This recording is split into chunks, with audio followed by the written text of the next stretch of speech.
असल में बात ये है कि ये एकेडमिक्स का जो इस तरह का फैसला होता है ना सडन वाला, वो टीचर टू टीचर वेरी करता है। यानी उसमें कॉलेज अपना ऑफिशियल स्टाफ जो है वो पीछे कर लेता है, और उसमें हर टीचर के अपने जज्बात और एहसासात होते हैं। फिर हर टीचर का अपना एक सब्जेक्ट के जो स्टूडेंट्स हैं उनकी अपनी नीड होती है।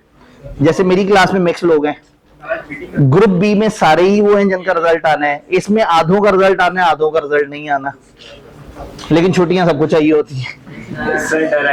और FR1 में या FAR में शायद 90% से ऊपर वो लोग हैं जिनका रिजल्ट नहीं आना। सर डायरेक्टर का डिसीजन फाइनल होना चाहिए, आप डायरेक्टर हैं तो आप ना मैं इस तरह के काम में तो मैं पंगे करता ही नहीं। ये तो जो है ना, सर आप अपनी वोटिंग पावर मैं बिल्कुल वीटो का हक इस्तेमाल हरगिज नहीं करना चाहता। मैं ज्यादा से ज्यादा आपको पर्सनली अपना बता सकता हूँ, ऑल्दो इस चीज से नुकसान मुझे ही होना है। सारा प्लान हमारा ना, एक पूरा स्केड्यूल बुरी तरह से हिल जाना है। इतने अच्छे माहौल में चले थे, हमने जनाब चैप्टर नंबर 4 खत्म किया था, इन 2 दिनों में हमने चैप्टर 8 खत्म करना था, आधा कम्प्लीट लॉ खत्म हुआ वो होता, रिजल्ट पे जाते, रिजल्ट से वापस आते आते मैंने आगे मंडे ट्यूसडे ऑफ देना था, ट्यूसडे वाले दिन वो टेस्ट देते जिनका रिजल्ट नहीं है, जिनका रिजल्ट होता वो जरा इजी रहते, रिलैक्स रहते। पूरा माहौल बनाया हुआ था, की था ही क्या अपने।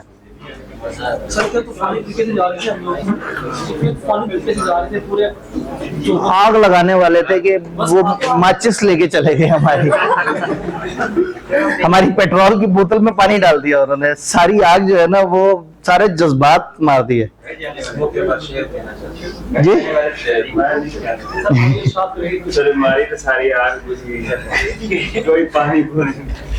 आपका रिजल्ट से क्या ताल्लुक? आप PRC से नहीं आए? सर हम उधर से आए, आप छुट्टी दे भी दे सर, जवाब नहीं देंगे और फिर हमें तो फायदा नहीं है। पर नहीं देते हैं छुट्टी।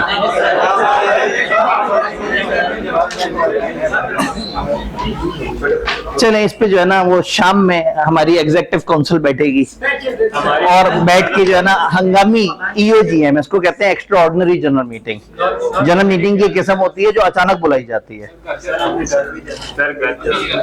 अभी निकलना है, तो अगर आपको लग रहा है कि वैसे ही आपसे नहीं पढ़ा जाना, तो आप आए ना आए बराबर है। पाबंदी थोड़ी, आपने कोई अटेंडेंस थोड़ी मार्क करनी है जिसपे आपके नंबर लगने या कटने हैं। आप शाम रात में घर निकल जाइएगा, अगर तो लेक्चर हो रहा है तो ग्रुप में थोड़ा सा शो डाल दीजिएगा जी, ग्रुप में लिंक देते हैं, हम लाइव क्लास ले लें। लाइव क्लास का तो लिंक मिल ही जाएगा आप लोगों को।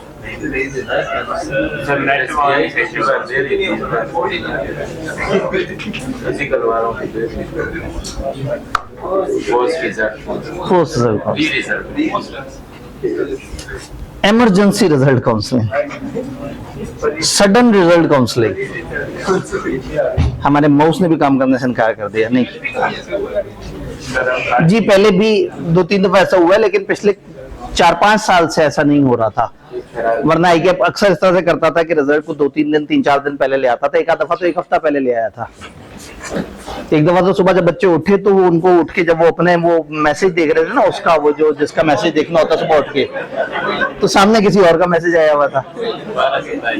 जज्बात बदल गए, एहसासात बदल गए। तो जो है ना, कभी कभी इस तरह से होता है। चलें जी, अब इसको वैसे पोस्ट रिजल्ट काउंसलिंग कहना बनता नहीं है, लेकिन इस टाइम पे एक माउस भी नहीं कनेक्ट हुआ हुआ। एक और ट्राई कर लेता हूँ, शायद मैं इसका नाम बदल सकूं। नहीं बदलता तो कोई बात नहीं, खैर है। थोड़ा सा स्टार्ट करते हैं। आप में से कुछ लोगों का इससे मामला रेलेवेंट है और कुछ का इससे मामला रेलेवेंट नहीं है। कुछ का रिजल्ट जो है वो आना है और कुछ ने दूसरों का रिजल्ट देख के परेशान हो जाना है। लेकिन जिनका रिजल्ट नहीं भी आना, उनको कुछ बातें जाननी बड़ी जरूरी हैं। तो आज पढ़ेंगे नहीं, लेकिन अब जब आप आए हुए हैं, आपकी फिक्स कॉस्ट लग चुकी है, आप एक दफा उस मुसीबत से गुजर चुके हैं, जो सुबह उठ के मुंह हाथ धो के कपड़े बदल के कॉलेज आने वाला काम है वो आप कर चुके हैं, जो आपकी जिंदगी का सबसे मुश्किल फैसला होता है। अब कैपिटलाइज करना है। अब आ गए हैं तो कुछ लेके चले जाएं। तो पढ़ाई नहीं करते, कल के बारे में जो भी वो है आपको शाम में मैसेजेस आ जाएंगे, लेकिन आपको शायद रुकने की जरूरत नहीं है। या अगर आपने सोचा कि मैंने घर जाना है, तो अगर कॉलेज क्लास कर भी रहा है और आप जहनी तौर पे तैयार ना हो तो फिर क्लास लेने का फायदा भी नहीं है। तो मैं आपकी आवाज भरपूर जोरदार आवाज में आगे तक पहुंचा दूंगा कि जी ये डेमोक्रेसी का तकाजा है, बच्चों की ख्वाहिश है, बच्चों के एहसासात हैं। लेकिन अगेन स्टैट्स ये कहते हैं कि FR1 की क्लास में बड़े कम लोग ही रेलेवेंट होंगे। तो मेरी क्लास में आधे बच्चे रेलेवेंट है, ग्रुप बी में सारे बच्चे रेलेवेंट है। तो ग्रुप बी का फैसला शायद डिफरेंट हो, मैं अपनी क्लास का इंडिविजुअल फैसला जरूर कर लूंगा। लेकिन ग्रुप ए के वो सब्जेक्ट जिसमें बच्चे PRC से आए हुए हैं, फॉर एग्जाम्पल टैक्स के अंदर शायद ही किसी बच्चे का कोई ताल्लुक हो, या शायद एक दो ऐसे हों जो कि जिनका पीछे से रिजल्ट पेंडिंग है। तो इसमें सब्जेक्ट टू सब्जेक्ट वेरी कर सकता है। लेकिन बहरहाल इस पे हम जो है ना वो अपनी शाम में एक काउंसिल बिठा के और इसके ऊपर जो है ना को अहम फैसला साजी करने की कोशिश करेंगे। तो मेरा इंडिविजुअल मामला ये है कि कल फिर मैं आप लोगों को नहीं पढ़ा रहूंगा, क्योंकि मैं एंड रिजल्ट वाले दिन जो है ना बच्चों को पढ़ाना जो है वो काफी कुफर के करीब करीब कंसिडर करता हूँ। क्योंकि वही वाली बात है कि आप पढ़ा रहे हो और अगला बंदा एक ऑब्जेक्ट है, एक पत्थर है जिसको आपकी बातें वज वज के वापस आ रही है। ठीक है, वही वाली बात है कि वो लिसनिंग और हियरिंग वाला है ना, कि ऑब्जेक्ट जो है ना मूव करता है, ना पलकें झपकता है, और ऑब्जेक्ट जो है ना वो सुन हो चुका हुआ है और जो है ना वो उसको पता ही नहीं लग रहा है कि क्या है। लेकिन जिनका रिजल्ट है वो जानते हैं इस पेन को, और जिनका रिजल्ट नहीं है उनको आगे समझ आना चाहिए कि हमारे CA की दुनिया में ना रिजल्ट एक बड़ी अहम एक्टिविटी है। रिजल्ट वाले दिन वो सारे लोग जो जिंदगी में अभी तक फर्स्ट अटेम्प्ट रहे होते हैं, अचानक से उनको सरप्राइजिंग रिजल्ट देखने पड़ जाते हैं। और ना सिर्फ ऐसा होता है बल्कि उसके बाद उसको हैंडल करना मुश्किल है। मुसीबत कई दफा तकलीफ नहीं देती, मुसीबत के बाद के आफ्टर इफेक्ट जो है ना वो तकलीफ देते हैं। तो सम टाइम क्या होता है कि लोग पैनिक होके, मतलब एक बिल्डिंग में आग लग गई और उस आग की वजह से कि जल के ना मर जाएं 12वें फ्लोर से जंप लगा देते हैं। वो जल के पता नहीं मरना था या नहीं मरना था। ठीक है, तो हजरत अली का कौल है मुसीबत में घबरा जाना कमाल दर्जे की मुसीबत है, कि पहली मुसीबत है ऊपर से आप पैनिक हो जाएं तो आप उल्टा अपना नुकसान कर बैठते हैं। तो पहली बात यह है कि हमने कभी भी इस तरह की कोई सिचुएशन हो तो उसमें बहुत ज्यादा पैनिक नहीं होना। इस सिचुएशन को बड़े तरीके से धीमे मिजाज से साथ साथ लेके चलना है, और छोटी छोटी सी एडवाइसेज हैं जो आप लोगों को देना बड़ा जरूरी है। यानी कि जब हम ओवरऑल देखते हैं आफ्टर रिजल्ट एटीट्यूड को, तो बेसिकली आपको एक ओवरऑल एटीट्यूड चाहिए। रिजल्ट आने के बाद सबसे पहले बाहर की दुनिया को समझाना जरूरी होता है, फिर अंदर के इंसान को समझाना जरूरी होता है। तो सबसे पहले हम ये कहते हैं कि you have to deal with outsider view. जैसा भी रिजल्ट आया है, अब अगेन वही वाली बात है कि अभी हमें नहीं पता कि रिजल्ट पॉजिटिव है नेगेटिव है, ऑल्दो ICAP अपने रिजल्ट्स काफी इंप्रूव कर रहा है और अब ज्यादातर अच्छे रिजल्ट्स आते हैं। लेकिन जब भी कोई रिजल्ट आएगा तो सबसे पहले क्या होगा कि आपको अपने आप से शर्म नहीं आ रही होगी, दुनिया से शर्म आ रही होगी। लोग कहेंगे तुम्हें कहा था CA में मत घुसो, अच्छे भले लाइक बच्चे होते थे, मेडिकल में जा रहे थे, अपनी जिद थी CA में आने की। तो कोई कहेगा ये तो पढ़ता ही नहीं था, ये तो हर वक्त अपने मोबाइल पे लगा रहता था। ये तो सबसे आसान वो है, हर बड़ा बच्चे को ये कह सकता है कि हर वक्त मोबाइल यूज कर रहा है, क्योंकि बच्चे करते ही मोबाइल यूज है। अब नहीं होते थे बड़ों के टाइम पे मोबाइल, अब आपके टाइम पे मोबाइल है। तो लेकिन हमारे पास कितना आसान बहाना है हम सारे बड़ों के पास, क्या तो फेल हो गए, कहा था ना इतना मोबाइल मत यूज करो, ये कह के वो साइड पे हो जाएंगे। चलो वो तो साइड पे हो गए। आउटसाइडर्स दो तरह के लोग हैं, पेरेंट्स और रेस्ट ऑफ द वर्ल्ड। अपनी बाहर की दुनिया को एग्जैक्टली दो कैटेगरीज में डिवाइड करते हैं। एक category is exactly your parents who always care, who do care, और एक रेस्ट ऑफ पेरेंट्स हैं जो सिर्फ चस्का ले रहे हैं, जो आपके फेल होने पे अंदर खाते थोड़े से खुश हैं कि अच्छा चलो जरा अच्छा है, जरा इसको मजा आएगा, जरा मैं भी जाके बातें मारूंगा ऐसे। वो आपके मामू भी हो सकते हैं, वो आपका कजन भी हो सकता है, वो आपका कोई यार दोस्त भी हो सकता है, वो आपका बड़ा भाई भी हो सकता है। तो बड़ा भाई is not equal to parents वाला कनेक्शन। पेरेंट्स आर दोस्त जो जेन्युइनली सिंसियरली कंसर्न्ड है। प्रॉब्लम ये है कि बंदा उनके साथ जो बाहर वालों को डिफेंड करते करते पेरेंट्स के सामने भी वो एटीट्यूड रख लेता है जो बाहर वालों के सामने है। तो इस तरह से नहीं करना। आपने बाहर की दुनिया जो आप पे उंगलियां उठा रही है, जो आपको बार बार कह रही है कि ये क्या है, किस तरह से है, तुम्हारा क्या बना, किस तरह से बना, अल्लाह करे आप सब लोगों का बड़ा अच्छा रिजल्ट आए, लेकिन अगर किसी भी वजह से खुदा ना खास्ता कहीं पे भी इस रिजल्ट या आगे किसी भी रिजल्ट में आपके साथ कुछ इस तरह से होता है, तो आपको हमेशा एक आउटसाइडर व्यू अपनाना होगा। आउटसाइडर व्यू में आपने जो है वो ये देखना होगा कि मैंने अब किस बंदे के साथ कैसे डील करना है। पेरेंट्स, हमेशा सच बोलना है। ये वो लोग हैं जिनको आपके रिजल्ट का सबसे ज्यादा दुख भी होगा, लेकिन यही एग्जैक्टली वो लोग हैं जिनको सच बताना सबसे ज्यादा जरूरी है, क्योंकि उन्हें दुख होगा एक आध दिन तक, उदास रहेंगे, शायद नाराज रहेंगे, शायद डांट भी देंगे, लेकिन उसके बाद समहाउ उन्हें समझ आ जाएगा कि हमारा बच्चा मुश्किल में, फिर वो आपको सपोर्ट करेंगे, आपको अपने परों में छुपा लेंगे, आपको बाहर के लोगों से। और जब आपने उनको सच बता दी और अब कोई चाचा मामा आके आपको तंग कर रहा होगा, कोई फुप्पू आके तंग कर रही होगी, कोई कजन तंग कर रहा होगा, तो आपके वालिदैन आपको डिफेंड कर रहे होंगे। उनको अपनी टीम में ले लें। लेकिन प्रॉब्लम ये होता है कि सबसे पहले बच्चा डर के मारे ना अपने वालिदैन को गलत बताता है, क्या मेरे सारे पेपर पास हो गए। फिर अगले 6 महीने गिल्टी में जीता रहता है कि मैंने उनको गलत बताया है, फिर सोचता रहता है कि मेरे किसी दोस्त से उन्हें ना पता लग जाए। फिर अगली दफा जब पेपर देता है तो फिर अपनी इक्वेशन सीधी करने के चक्कर में वो बेचारा 2-2.5 साल तक यही सोचता रहता है कि मैंने इनको कब कितने पेपर पास हुए हुए बताए थे। तो वालिदैन को झूठ नहीं बताना।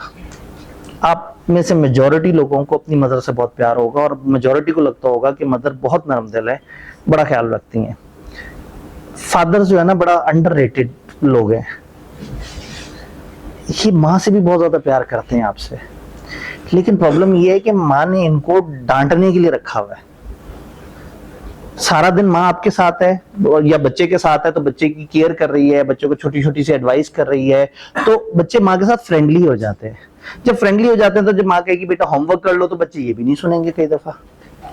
तो फिर माँ को बच्चों को ये बताना है कि एक बाप है जो बड़ा खूंखार किस्म का आदमी है। बाप बेचारा घर एंटर होगा, सोचेगा बच्चों को प्यार करे, माँ ने एकदम से कह देना इसने होमवर्क नहीं किया। अब वो गरीब ने घर में कदम रखते साथ ही उस होमवर्क ना करने वाले बच्चे को डांटना है। अंदर से इतना प्यार कर रहा होता है बेचारा, वो रातों में बैठ के सोच रहा होता है ये मैंने क्या किया है।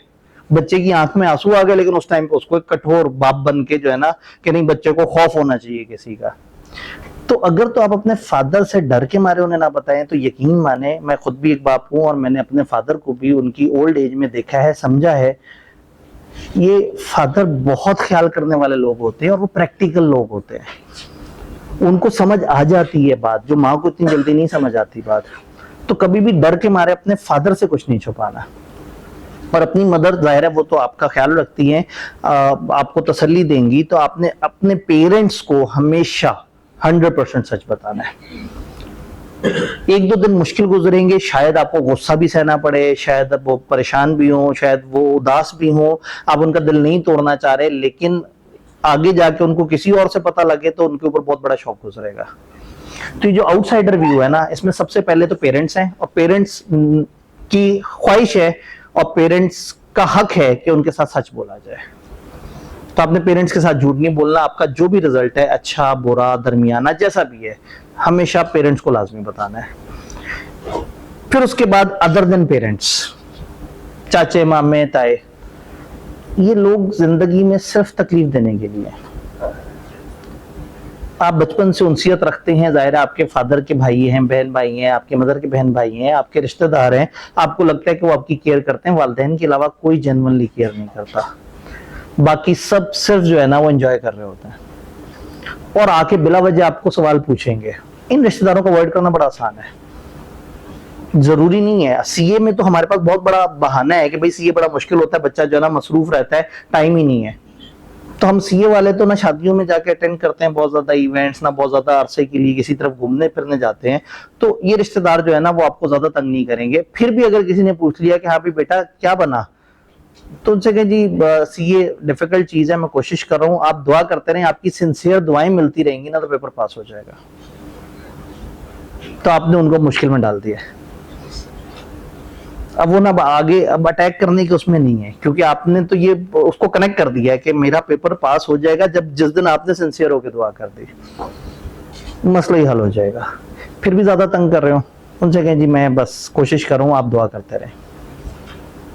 बेटा पेपर फिर भी क्यों रह गया, जी आज तक आईकेप में 12-13 हजार लोग पास हुए हैं 1961 से, तो पता नहीं कितने लाख बंदे फेल भी हो गए होंगे। तो समटाइम होता है कि इंसान जरा बैड टाइम चल रहा होता है, तो इस वक्त थोड़ा सा मुश्किल है, लेकिन बस अंकल आपने दुआ करनी है, खत्म।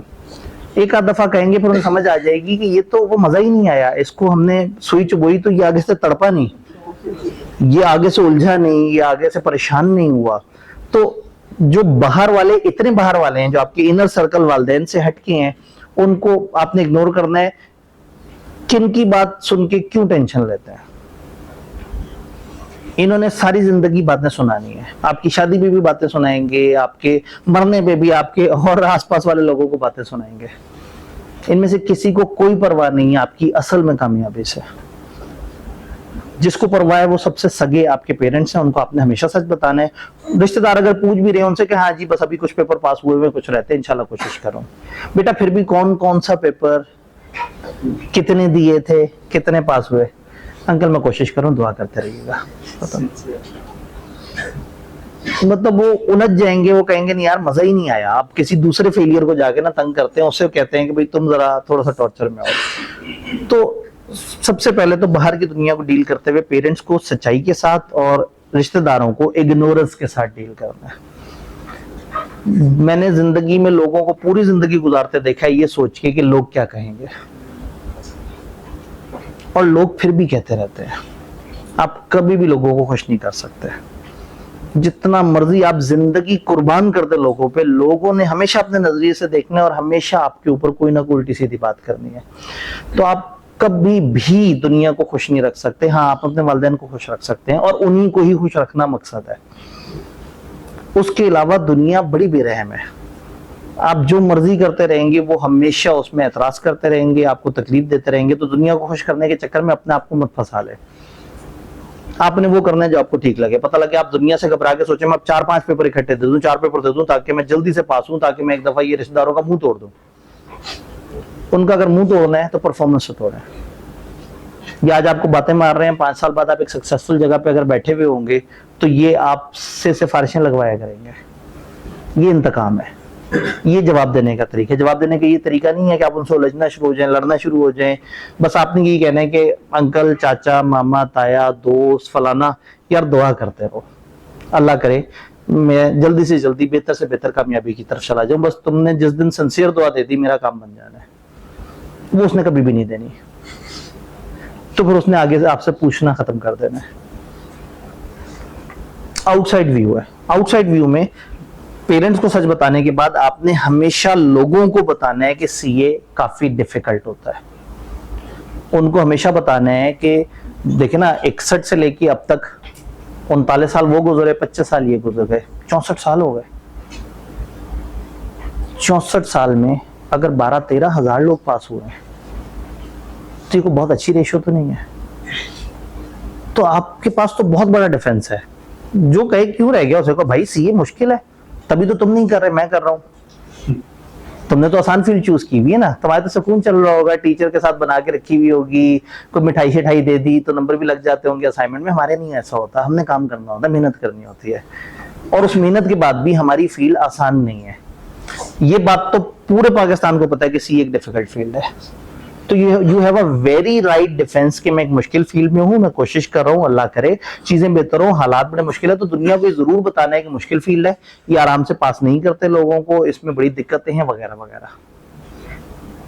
फिर एक प्रॉब्लम आएगा जब आप इतना इतना इतना डिफेंड कर रहे होंगे ना कि आईके वाले तो ऐसा करते हैं, वैसा करते हैं, वैसा करते हैं, आप उस रोल में चले जाते हैं। फिर जब बंद कमरे में बैठ के अपने आप को सोचना है तो उस रोल से वापस बाहर निकालना है अपने आप को। जैसे मैं नहीं कहता कि डायमेंशन में जाकर वापस आना है। प्रॉब्लम ये है कि हमें लोगों को जवाब देते ये भूल जाता है कि हमने भी गलती की थी। हम ये वाकई समझ लेते हैं कि आईकेप एक मुश्किल चीज है जिसकी वजह से मैं फेल हुआ। भाई दुनिया को ये जरूर बताएं कि आईकेप मुश्किल चीज है, मैं फेल हुआ। ये मत बताएं कि मैंने मेहनत नहीं की थी। लेकिन बंद कमरे में तन्हाई में जब अपने आप से पूछें, माई सेल्फ व्यू जब आए, तो उस वक्त तो समझना है कि क्या गलती थी। इस वक्त अपनी मिस्टेक्स को रिव्यू करें। जब खामोशी से बैठे हैं तो सोचें कि मैंने क्या 6 महीने वाकई पढ़ा था, क्या मैं टेस्ट वगैरह देता था, कहीं मैं खाली बिरयानी खाने के लिए टेस्ट देने जाता था? क्या मैं रेगुलर था? क्या मैंने जो टीचर्स की छोटी छोटी सी एडवाइसेस थी, क्या मैंने उनको फॉलो किया था? अपने आप को जरूर कटहरे में खड़ा करके मुजरिम डिक्लेयर कर दें और बताएं अपने आप को कि तुम गुनाहगार हो। ये काम दुनिया के सामने नहीं करना, दुनिया को कमजोरी नहीं हाथ लगने देनी, जलील कर देंगे। लेकिन जब माई सेल्फ व्यू है ना, अपने आप से झूठ नहीं बोलना। दुनिया को जैसे मर्जी आप जैसा मर्जी जवाब देते हैं, जो मर्जी ईगो आपकी जैसे मर्जी अपने आप को डिफेंड करें, बट अपने अंदर के इंसान से हमेशा सच बोलना है कि आपका पेपर क्यों रुका ये आपको पता होना चाहिए, आपकी क्या खामी थी ये आपको पता होना चाहिए। और जब खामी पता लग जाए तो उसको इम्प्रूव करने की कोशिश करनी है। इस बंदे ने दोबारा से नया स्टैंड लेना है, एफर्ट करनी है, कोशिश करनी है, आगे से आगे बढ़ना है। बात कुछ कुछ समझ आ रही है? कहानी इतनी जल्दी तो खत्म नहीं होगी। अब जब आज बातें हैं ही भाषण वाली और उसके बाद कल आपने काबू आना ही नहीं मेरे, ठीक है, तो कल मैं जाती मिस्टर आतिफ आब्दी की कैपेसिटी में ये कहता हूं कि कल मैं आप लोगों की क्लास नहीं करूंगा। ये मिस्टर आतिफ आब्दी का टीचर वर्जन जो है ना, क्योंकि मैं क्लास कर भी रहूंगा तो फायदा कोई नहीं है। तो वो कोई जिद थोड़ी है, कोई ऐसा थोड़ी है कि नहीं बस अब मतलब मैं चूंकि टीचर हूं और मैं चूंकि जो है ना वो नहा धो के घर से निकल पड़ा हूं तो अब मैंने आपको पढ़ाना ही पढ़ाना है। तो ऐसा नहीं है, आप लोग भी जज्बात रखते हैं। जैसे मैं कहता कि किसी हद तक आप लोग भी तो इंसान ही हैं।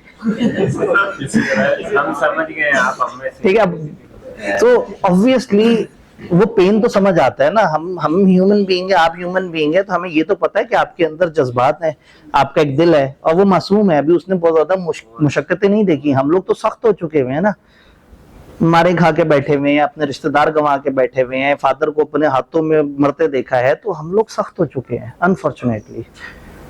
आप लोग अभी उतनी मुश्किलों से नहीं गुजरे, आप लोग अभी जमाने की वो मुश्किलात नहीं सही हैं, तो आप जज्बाती हो जाते हैं। तो मैं नहीं समझता कि ऐसे लोग जो इतने इमोशनली ड्रिवन हो उनको रिजल्ट वाले दिन मैं कहूँ नहीं आज तो हम पढ़ेंगे, बहुत पढ़ेंगे, कोई फायदा नहीं है, वो सिर्फ जाया जानी है वो सारी डिस्कशन। तो और आज भी जाहिर है हम फिर इसलिए डिफरेंट बात कर रहे हैं कि ताकि कम से कम ये बातें आपके जहन में रहे। तो हमेशा आफ्टर रिजल्ट एक आउटसाइडर व्यू है जिसके दो खौल हैं, वालिदैन एंड रेस्ट ऑफ वालिदैन। वालिदैन के साथ हमेशा सच, हमेशा सही बात, अपनी कमजोरी भी उन्हें बता दे, कोई मसला नहीं है। वो वालिदैन है, वो आपको समझाते रहेंगे, वो आपके सबसे सगे हैं। माँ और बाप दोनों एक जैसे हैं। माँ फ्रेंडली है लेकिन बाप आपको नहीं पता बहुत फ्रेंडली है। जब आप सो रहे होते हैं तो आपके माथे को चूमता होगा आके और माँ से कहता होगा कि तुमने मुझे तो बस विलन ही बनाया हुआ है। मैं खुद अपना बचपन अपने फादर से बहुत डरा हूँ, लेकिन जब थोड़ा सा बड़ी एज का हुआ हूँ तो उनके साथ जब सेटिंग होना शुरू हुई है तो समझ आया है कि वो बेचारे कितना दर्द रखते थे। उनके भी जज्बात होते थे, वो प्यार करना चाहते थे, लेकिन वो अगर सख्त ना हो और माँ भी सख्त ना हो तो हमने ही बिगड़ जाना था। तो उन बेचारों को सख्त होना पड़ता था, उनको अदाकारी करनी पड़ती थी सख्त होने की। अब जब आज ये अदाकारी मैं अपने बच्चों के सामने कर रहा होता हूँ तो मुझे समझ आता है कि बेचारा वालिद भी बहुत प्यार कर रहा होता है, उसको तो बच्चे मिले नहीं होते पूरा दिन, और जब मिलते हैं तो उन्हें डांट डपका के साइड पे कर देता है, क्योंकि उसका रोल वो है। वो अगर बच्चे को नहीं डांटेगा, नहीं मारेगा या उसके साथ गुस्से से बात नहीं करेगा तो बच्चा हर वक्त ही इजी रहेगा, क्योंकि माँ तो इजी गोइंग है ना कि हाँ ठीक है ये तो नरम दिल औरत है, इसको तो ऐसी कोई टेंशन नहीं है। बाप जरा खतरनाक आदमी होता है, जरा बाप के सामने तो बाप से भी सच बोलते हुए डरना नहीं है। अपेरेंटली वो गुस्सा करेंगे, अंदर खाते वो आपका दुख दर्द समझ रहे होंगे, अगले ही दिन से आपको रिश्तेदारों से भी डिफेंड करना शुरू कर देंगे और मोटिवेट भी करना शुरू कर देंगे। बेटा कोई बात नहीं, कोशिश करो, तुम बस अपने हिस्से का काम करते रहो, बाकी अल्लाह मालिक है। तो आउटसाइडर व्यू में वालिदैन के साथ सच, 100% सच, और रेस्ट ऑफ वालिदैन के साथ तो बात ही नहीं करनी, इग्नोर मारना है। और जो बहुत ज्यादा आके तंग करे तो उसे कहना बस दुआ करते रहे आप, आपकी सिंसियर दुआ होगी, मैं कभी जिंदगी में नाकाम नहीं होऊंगा। तो उन्हें समझ आ जाएगा कि वो तो उनके बस में पॉसिबल नहीं है सिंसियर दुआ करना, तो वो आपको तंग करना छोड़ देंगे। और इनर व्यू में वही वाली बात है कि दुनिया को बोलते बोलते बोलते बोलते आप उस रोल में आ जाते हैं कि आपको लगता है कि फिर मेरी गलती ही नहीं है। बंद कमरे में अपने आप को जरूर कहना है कि मैं गलती पे हूं, और फिर अपनी गलतियों को समझना है, असेस करना है, टीचर से पूछना है कि क्या कॉमन मिस्टेक्स होती हैं जो लोग करते हैं, उसको समझना है और अगली लाइफ में उसको नहीं करना। फेलियर कई दफा आपको चांस देता है आगे बढ़ने का। कुछ बात समझ आ रही है? Yes sir. कहानी तो आज चलती ही रहेगी भाई, फिर भी इस माहौल को खराब करेंगे जी। सर आपने बाकी तो सारा बता दिया, मतलब आउटसाइडर के बारे में, इनसाइडर। हाँ सर ये एक फ्रेंड लिस्ट का जो नाम होता है ना, फ्रेंड, अब जिसने 3 पेपर दिए हैं, हाँ। उसका 1 पास हो गया या 2 फेल हो गया, ठीक है। वो फिर भी पार्टी लेने आ जाते हैं, उनका क्या? काश आपने मेरा जुमला पूरा सुना होता। कुछ लोग होते हैं पेरेंट्स और कुछ होते हैं rest of the parents. Rest of the parents के साथ सेम सलूक है। सर वो अपनी खुशी नहीं मना रहे, वो अपनी खुशी नहीं मना रहे, वो आपको सड़ाने आए हैं। वो दोस्त जो पार्टी करने आए हैं ना, उनको अपने पेपर पास होने से ज्यादा खुशी इस बात की है कि इस दोस्त के पेपर पास नहीं हुए। तो इसलिए ना, सिवाय पेरेंट्स के किसी को इंतहाई क्लोज दोस्त भी है ना, किसी को सगा नहीं सोचना। इन लोगों से अवॉइड करना है। इन लोगों से ये कहना है यार बस मेरे लिए सिंसियर दुआ कर दो बस। 1 दफा 2 दफा आपको उलझाएंगे, जब आप नहीं उलझ रहे होगे ना, तंग आ जाएंगे। रिश्तेदारों को मजा आता है, एक अच्छा भला इवेंट चल रहा होगा, सारा कुछ होगा, एक अच्छी शादी, सारी चीजें सब कुछ बड़े अच्छे तरीके से होंगे, एकदम से कहते हैं कि सलाद तो रखा हुआ ही नहीं था खाने में। कैसी शादी थी यार, तुम लोगों ने इतना नहीं सोचा? जो लोग आए वो सारे लोग प्लेटें पकड़ के ना ढूंढते ही रह गए, उन्हें सलाद नहीं मिला। लोगों के चेहरे पे तासुफ था। वो तो कहीं से भी कोई भी इन्वायरमेंट क्रिएट करके आपको सिर्फ टॉर्चर दे देंगे। दूर रहना है, ये बड़े टॉक्सिक लोग होते हैं। और हमारा माशरा भरा हुआ ऐसे लोगों से जिनको ये अच्छा नहीं लग रहा होता कि दूसरा क्यों खुश है। वो आपको तकलीफ देना चाहते हैं तो आप मत उनसे तकलीफ खाएं। उनकी तकलीफ, ये देखें, ये फिजिकल तकलीफ नहीं है। अगर कोई आपको सोटी मार रहा हो तो बचने का क्या तरीका है? भाग जाएं। फिजिकल तकलीफ का सोल्यूशन है फिजिकल। वो फिजिकल सोटी मार रहा है, आपने फिजिकल दौड़ लगा दी। तो जो वर्चुअल तकलीफ दे रहा है, जो आपके जहन को अजियत दे रहा है, उसका सोल्यूशन भी फिजिकल, वो वर्चुअल सेफगार्ड है कि आपने अपने जहन को मोल्ड कर लेना है, तकलीफ लेना छोड़ देनी है, लेनी ही नहीं है तकलीफ। सोचना ही नहीं है कि इसने फजूल से फजूल क्या कमेंट किया, क्योंकि आपको जिंदगी पर इस तरह के कमेंट अपने आसपास के लोगों से मिलते रहेंगे। सिवाय पेरेंट्स के कोई सिंसियर नहीं है, ये रूल जहन में रख लें। चाहे सगा भाई हो, चाहे बहुत करीबी दोस्त हो, पेरेंट्स जैसा कोई नहीं है, ये तय है, 100% तय है। ये बात जितनी जल्दी जिंदगी में समझ आ जाएगी उतना अच्छा रहेंगे। बाकी सब रेस्ट ऑफ द वर्ल्ड है। बंद कमरे में अपने आप से पूछा, समझ आई अपनी गलतियां, फिर समझ आया मैं ही क्यों। तरस नहीं आता अल्लाह को मुझ पे? वो तो 70 माओं से ज्यादा प्यार करता है, मुझे कैसे फेल कर सकता है? मेरा रिजल्ट क्यों खराब हो गया? भाई ने बड़ी अच्छी बात की, वो पेशेंस को भी तो टेस्ट करता है। वो ये भी तो देखता है कि आप अकीदे में कितने स्ट्रांग हैं। और हम यही सोचते हैं कि यार ये हमें क्या गुजरी है हम पे। मैं तो अच्छा वाला स्टूडेंट होता था, मैंने तो मेहनत भी बड़ी की थी, अल्लाह को तो पता है, मैंने दुआएं भी बड़ी मांगी थी। मैं क्यों रह गया? मेरे साथ ऐसा क्यों हुआ? सम टाइम एक छोटा नुकसान बड़े नुकसान से बचा रहा होता है। हो सकता है आप में कुछ ऐसी हैबिट्स डेवलप हुई हुई हो जिसकी वजह से अल्लाह आपको एक थोड़ा सा वार्निंग देना चाहता हो कि देखो इस तरह से करोगे तो फेल हो जाओगे। आज हो सकता है आप वो आदतें बेहतर कर लें तो कल को एक बड़ा नुकसान ना हो और आप लाइफ में आगे बड़ी जबरदस्त अचीवमेंट हासिल कर लें, वो छोटी छोटी चीजें जो आपने अपने फेलियर से सीखी। और हमें नहीं पता होता, कई दफा हमारे फेलियर हमारे लिए बहुत अच्छे होते हैं। मेरा एक पेपर BFD, मैंने शायद बताया था कि मैंने 5 साल में बाकी पेपर किए हैं और 5 साल में एक पेपर, फाइनल का एक पेपर। वो पेपर अगर फौरन पास हो गया होता तो शायद मुझे टीचिंग में लोग ना आने देते। मेरे ऊपर इतना प्रेशर क्रिएट हो जाता कि नहीं भाई तुम तो फर्स्ट अटेम्प्टर हो, जबरदस्त तरीके से चल रहे हो, फर्गूसन से तुम्हारे आर्टिकल्स हैं, जाओ बाहर जाओ, तुम जॉब करो, नौकरी करो, ये काम करो। और मेरे अंदर बहुत शदीद जज्बा था कि मैंने टीचर बनना है। तो मुझे आज समझ आता है कि अगर मेरा पेपर टाइम पे पास हो गया होता वो, तो लोगों ने मुझे नहीं पढ़ाने देना था, उन्होंने कहना था पागल हो गए हो। मेरी फैमिली पे प्रेशर आ जाता और मुझे कहीं ना कहीं लोग धक्के से बाहर भेज देते। और मैं आज एक अकेला मिस्टर आतिफ आब्दी, एक अमीर आदमी या एक बेहतर आदमी बनने की कोशिश कर रहा होता, मैं कम्युनिटी के लिए काम नहीं कर सकता था। तो उस टाइम का मेरा वो पेपर का रुक जाना मेरी लाइफ में बड़ी ब्लेसिंग लेके आया है। उसके अलावा एक और कहानी भी है, मेरे कैफ का एक पेपर अचानक से रह गया था, लेकिन वो इस वक्त उतना ज्यादा टाइम नहीं है, नहीं तो उसमें भी बड़े मजे मजे के वो हैं। उसमें अगर मौका मिला तो कहीं ना कहीं किसी वीडियो में वो अगर मैंने कहानी डिस्कस की है तो उसका क्लिप काट के आपको वो कर दूंगा। एक दफा मैंने जब समझ आ गई गेम तो मैंने दुआ की थी अल्लाह से कि अल्लाह करे पेपर रह जाए, बकायदा दुआ की थी, 100 नफल माने थे और रिजल्ट से पहले अदा भी कर दिए थे कि अल्लाह करे पेपर रह जाए। अब इसका मतलब है कि उसके लिए ना फिर आपके अंदर एक स्ट्रॉन्ग बिलीफ होना चाहिए कि क्यों कभी कभी फेलियर आपको जिंदगी में आगे ले जाता है। आज अगर मैं जितना भी सक्सेसफुल हूं, उस दिन वो पेपर ना रोका होता तो शायद मैं इस सिचुएशन में ना होता। बस अल्लाह ने एक अच्छे टाइम पे समझा दिया, बता दिया कि कभी कभी फेलियर अच्छे होते हैं आपके लिए, कभी कभी कोई महरूमी जिंदगी में बड़ी अच्छी होती है, लोगों को नहीं समझ आता। मैं एक स्टूडेंट का अक्सर किस्सा सुनाता हूँ। एक स्टूडेंट था, एथीस्ट किस्म के उसके बिलीव थे। वो कहता सर ये अल्लाह का कॉन्सेप्ट ना हम लोगों ने घड़ा हुआ है, ये गरीब को ना हौसला देने के लिए कि एक अल्लाह है वो फिर बदला लेगा बुरे लोगों से, क्योंकि गरीब तो गरीब ही है ना, उसके साथ तो बुरी ही हो रही है, और अमीर अमीर है उसके साथ हमेशा अच्छा हो रहा है। तो उसको बड़ा मैं समझाता था कि इस तरह से नहीं है वो सारा, लेकिन वो मतलब अपने तरीके से चल रहा होता था कि नहीं सर ये जो है ना मजहब जो है ना सिर्फ इंसान को, गरीब इंसान को इजी रखने का तरीका है। कहता है कराची में एक इवेंट हुआ, उस जमाने में बेनजीर आई थी शायद पाकिस्तान वापस, तो वहां पे जो है ना एक कराची में जलसा था, उसने जो है ना वहाँ खिताब करना, बेनजीर थी या कोई पीपल्स पार्टी किस तरह से जलसा था। इसने फिर मुझे कैसा सुनाया आके कुछ अरसे बाद कि मैं उस जलसे में वहां पे मौजूद था, तो मैं वहां पे पुल पे खड़ा हुआ था और वहां पे बड़ा हजूम था, पुल से जरा दूर तक नजर आ रहा था, तो मैं सोच रहा था कि चलो यहाँ से नजर आ जाए।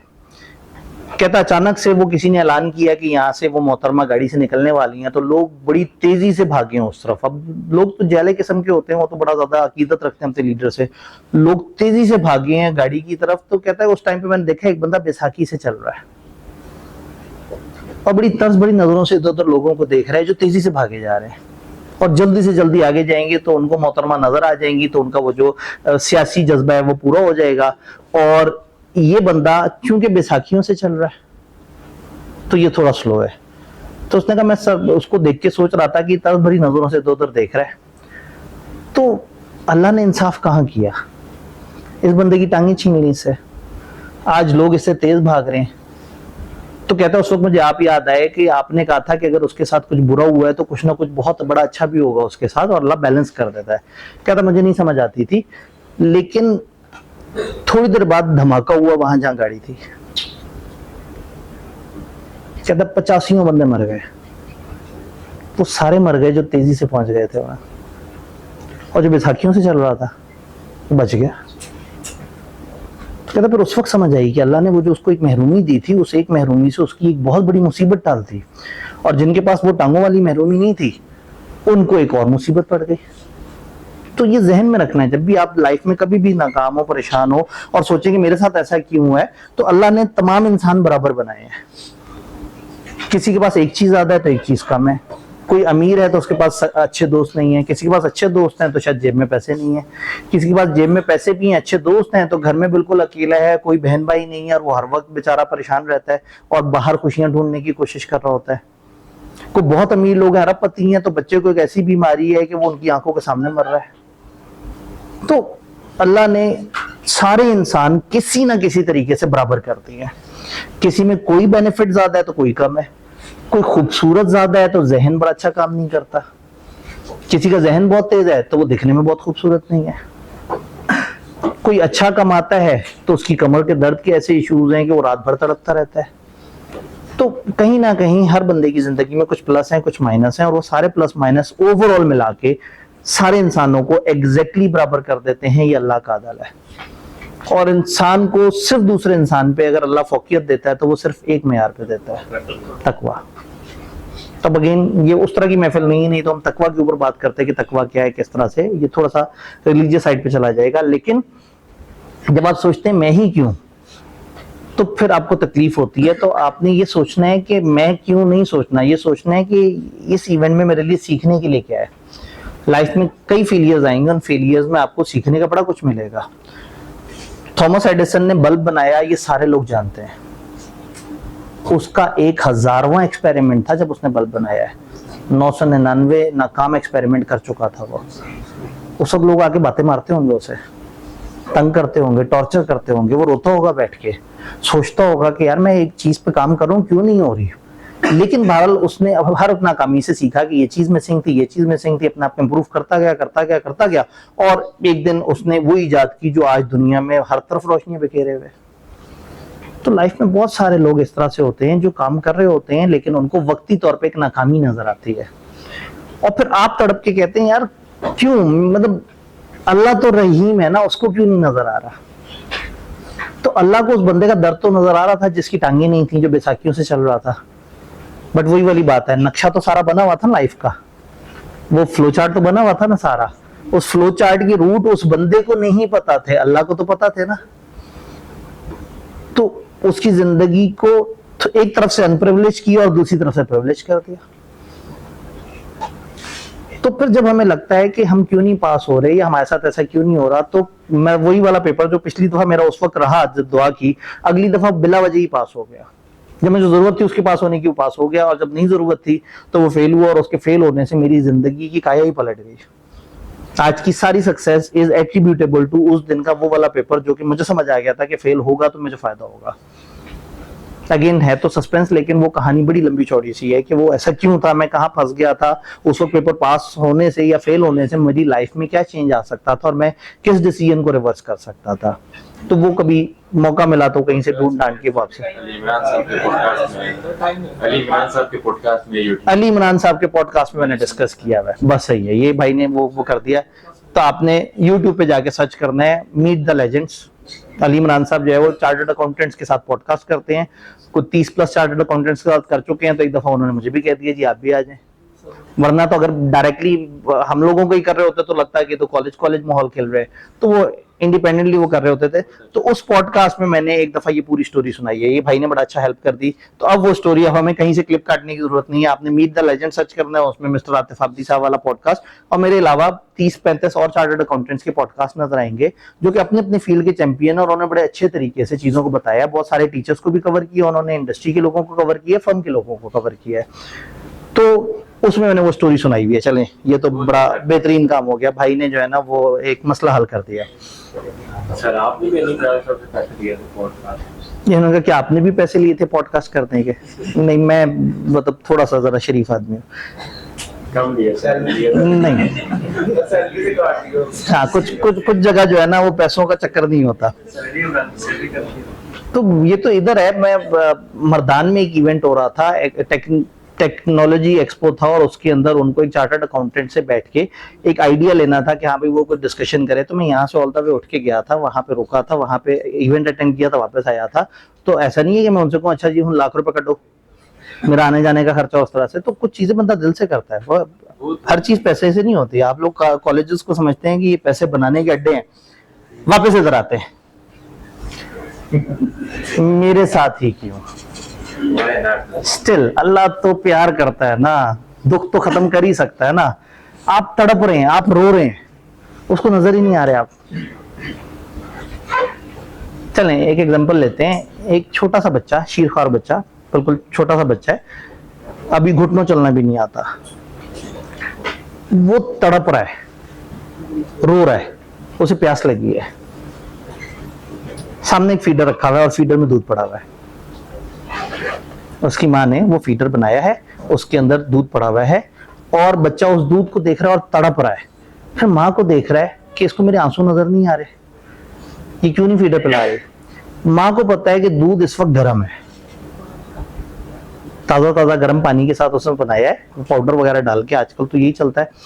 तो वो शदीद गर्म है, वो खौलता हुआ दूध ये बच्चा पिएगा, इसके होंठ जल जाएंगे, हलक जल जाएगा। तो बच्चे को तड़पन है कि ये दूध मुझे क्यों नहीं मिल रहा, और वो माँ को बार बार देख रहा है कि ये तो मेरे से प्यार करती थी, तो इसको नहीं समझ आ रहा कि मुझे ये दूध दे देना है, और माँ नहीं दे रही उसे दूध। क्योंकि उस माँ की अकल इतनी बड़ी है कि उसे पता है कि ये दूध इस वक्त इस बच्चे के होंठ जला देगा, थोड़ी देर बाद वही माँ वो बच्चे को फीडर पिला देगी। और बच्चे को समझ नहीं आएगा कि जब मैं रो रहा था तब नहीं दिया, और जब मैं थोड़ा इजी हुआ तो मुझे पिला दिया। तो हमारा भी तो वही मामला है ना, हम भी तो वो छोटा सा बच्चा जिसको मालिक की वो विजडम समझ ही नहीं आती, वो कब हमारे साथ ये क्यों कर रहा है, ये वाला मामला क्यों हुआ लाइफ में, वो वाला मामला क्यों हुआ लाइफ में। तो हमने हमेशा ऑब्वियसली ये समझना है कि जो मालिक हमारे लिए कर रहा है वो अच्छा है, हमने एफर्ट जारी रखनी है, उससे दुआ करते रहना है कि हमें सीधा रास्ता दिखाओ। लेकिन अगर हमारी लाइफ में कुछ मिस हैपनिंग हो तो हमने उसको बहुत उदास नहीं हो जाना, ये नहीं सोचना कि ये क्यों हुआ, कैसे हुआ। अल्लाह के हर काम में मसलियत होती है, ये बात समझते समझते आपको कई ईयर्स लग जाते हैं, लेकिन जब समझ आ जाए तब अच्छा है। तो ये वाई मी जो है इसका बड़ा अच्छा सा सोल्यूशन है। फिर भी लाइफ में कभी आप शदीद मायूस हो, मुझे कई दफा कुछ लोग तकरीबन मेल करते हैं कि सर मैं जा रहा हूँ खुदकुशी करने, मैं फेडअप हो चुका हूँ जिंदगी से, या कुछ इस तरह से। तो मैंने एक राइटअप तैयार किया हुआ होता है, एक ऐसा डॉक्यूमेंट जो मैं फौरन से उसे भेज दूं, अगर वो पढ़ ले तो वो थोड़ा सा जरा रुक जाता है और थोड़ा सा जरा मोटिवेट हो जाता है। अब चूंकि रिजल्ट करीब है, अचानक से आ रहा है, तो वो वाली चीज मैं सामने स्क्रीन पे एक दफा डिस्कस कर लेता हूँ। ऑल्दो मैं ईमेल्स पे तो लोगों को बता ही रहा होता हूँ, लेकिन अब जब आप सामने बैठे हैं और जब हमने चैप्टर 8 करना ही नहीं, जो हमारा आज का ओरिजिनल टारगेट था, तो और आप कम से कम आके बैठे हुए, अब इतना टाइम तो आपने बर्दाश्त करना ही है। तो थोड़ा सा जब भी लाइफ में कभी भी परेशान हो, आप लाइफ में कोशिश करेंगे, मर्दों पे तो बड़े मुश्किल टाइम भी आते हैं, वो मेहनत नहीं, वो मुश्किल टाइम ये पता नहीं कौन सा मुश्किल टाइम से गुजरे। मैं मर्दों की बात कर रहा हूँ, बड़ी एज के मर्द, ठीक है। आप लोग तो अभी बच्चे हैं ना, आप लोग तो अभी नहीं सर, 18-19 साल टाइप की एज वाले लोग हैं। जब आप थे ना बच्चे, तो मैं घबरू जवान की बात कर रहा हूँ, जो है ना। यहाँ पे मेरा पॉइंट ये, जब आप बच्चे थे तब परेशानियां आपको उतनी नहीं थी। अब हमारी लाइफ में बहुत सारी डिफिकल्टीज है, मोबाइल है, बहुत सारी चीजों को। इन्होंने कहा कि जब आप बच्चे थे तो आपकी परेशानियां नहीं थी। हर बंदा हर जमाने में अल्लाह ने बराबर रखा है। हमारे जमाने के और मसले होते थे, हमारे जमाने के मसले थे। मुझे वीडियो गेम बहुत पसंद थी, 1 रुपया पॉकेट मनी मिलती थी, उसमें 1 टोकन आता था। 1 टोकन से बंदा कितना खेल सकता है? आपका तो जब दिल करे वीडियो गेम खेलने का, मोबाइल उठाया खेलना शुरू कर दिया। अब हमने पूरे दिन अगर एक एंटरटेनमेंट वीडियो गेम खेलनी है तो 1 रुपया पॉकेट मनी, जिससे या हम बिस्किट लेके खा सकते हैं या वो टोकन लेके गेम खेल सकते हैं। मोबाइल नहीं था तो हम ईद कार्ड लिखते थे बैठ के। टेंशन हर जमाने में नहीं है, ठीक है। हम हमारे जमाने की टेंशन, हमें तो मगरिब से बाद घर से बाहर जाने की इजाजत ही नहीं थी। इन्होंने कहा आपको फायदा ही ऐसी है जैसे आज आपको लगता है कि बच्चे कितने अच्छे हैं, कोई टेंशन ही नहीं। जब बच्चे होते थे तो कहते थे बड़े कितने अच्छे हैं, जब मर्जी घर से बाहर निकल जाएं, जब मर्जी दुकान से खड़े होकर बोतल पी लें, इनको कोई रोकता नहीं। तो इंसान हमेशा नाशुक्रा रहता है। आप हमेशा अपने लाइफ के दूसरे फेज में अपने लाइफ के पहले फेज को पसंद करेंगे और पहले फेज में दूसरे फेज को पसंद करेंगे। तो बच्चों को लगता है बड़े मजे में है, बड़ों को लगता है बच्चे बहुत मजे में है। स्टूडेंट होते हैं तो आपको लगता है चार्टर्ड अकाउंटेंट बहुत मजे में है। चार्टर्ड अकाउंटेंट कहते हैं यार देखो कितने मजे में है, सुकून से, ठीक है। आप कितना चिल कर रहे हैं, मतलब आप में से कोई भी बंदा उतना आर्स काम नहीं कर रहा है डेली जितना मैं चार्टर्ड अकाउंटेंट होकर काम कर रहा हूँ सुकून कबर में। मैं रात 3 बजे के बाद घर पहुंचा हूँ। अब इसका ये मतलब नहीं कि मेरे कुछ मतलब जो है ना वो गलत किस्म की हॉबीज है, इस तरह से करके हम बैठे काम कर रहे होते हैं। आप सब लोग जितना काम सोच सकते हैं या आप कर सकते हैं उससे ज्यादा काम कर रहे होते हैं। तो टेक्निकली आप सोचेंगे चार्टर्ड अकाउंटेंट बन के मजे लग जाएंगे। मैं जब चार्टर्ड अकाउंटेंट हुआ, मेरे ऊपर कुछ जिम्मेदारी है तो मेरे और उस तरह के मसले हैं। तो मेरी नजर में आप जबरदस्त हैं, आपकी नजर में मैं जबरदस्त हूँ, हम दोनों की नजर में बच्चे मजे में हैं और बच्चे कह रहे हैं यार ये बड़े कितने मजे में। तो नाशुक्री का कोई हल नहीं है, ठीक है।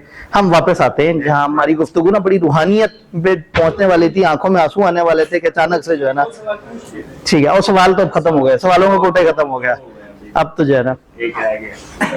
तो जब भी जिंदगी में आप मुश्किल में आएंगे और आपको समझ नहीं आ रहा होगा कि मेरे ऊपर इतना वजन कैसे आ गया और मैं इतना टेंशन में कैसे आ गया, वही वाली बात जो मैं कर रहा था, जो सारा फ्लो तोड़ दिया भाई ने, कि जो मर्द है उसके ऊपर काफी जिम्मेदारी हैं।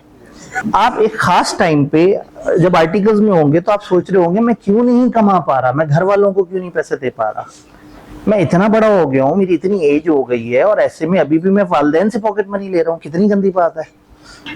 फिर जब आपके आर्टिकल्स खत्म होंगे तो आप कोशिश करेंगे कि आप जॉब करें, आप डबल शिफ्ट काम करें, ज्यादा से ज्यादा काम करें, ताकि वो आप अपने वालिदैन को, चूंकि उनकी एज बढ़ती जा रही है, आप उनको खुशियां देने की कोशिश करेंगे, अपने घर के हालात बेहतर करने की कोशिश करेंगे। आपके आसपास के दोस्त FSC के फेलोज की शादियां हो रही होंगी, और आपको होगा कि नहीं भाई मैंने तो इस वक्त अपनी जिंदगी में अपने आप को कुछ बनाना है, मैंने अपनी फैमिली के लिए काम करना है।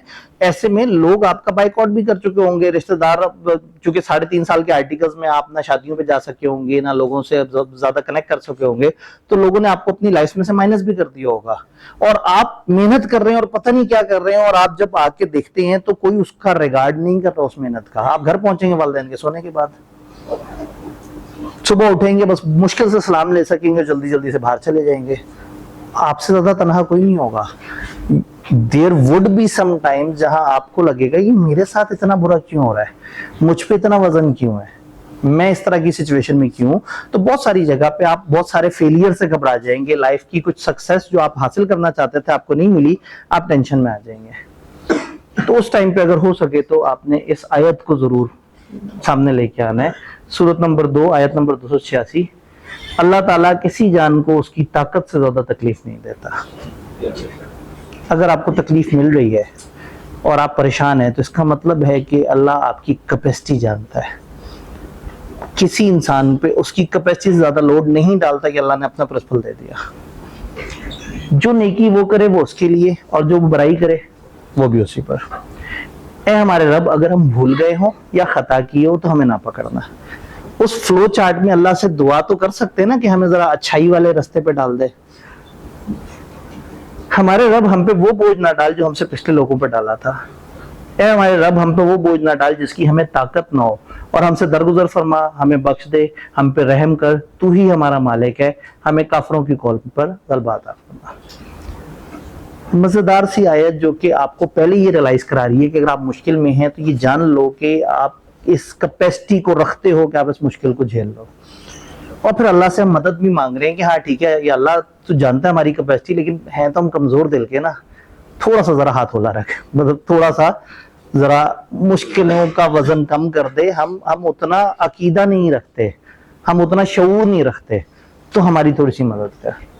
तो मैं नॉर्मली अगर एक बंदा बिल्कुल इतनी मुश्किल में है कि उसे लग रहा है कि मेरी जिंदगी का हाल यही है कि मैं खुदकुशी कर लूं या मेरे तो ऊपर मुश्किलों के पहाड़ टूट पड़े, उसे नहीं पता होता कि लाइफ में आगे उसके साथ और क्या क्या होने वाला है।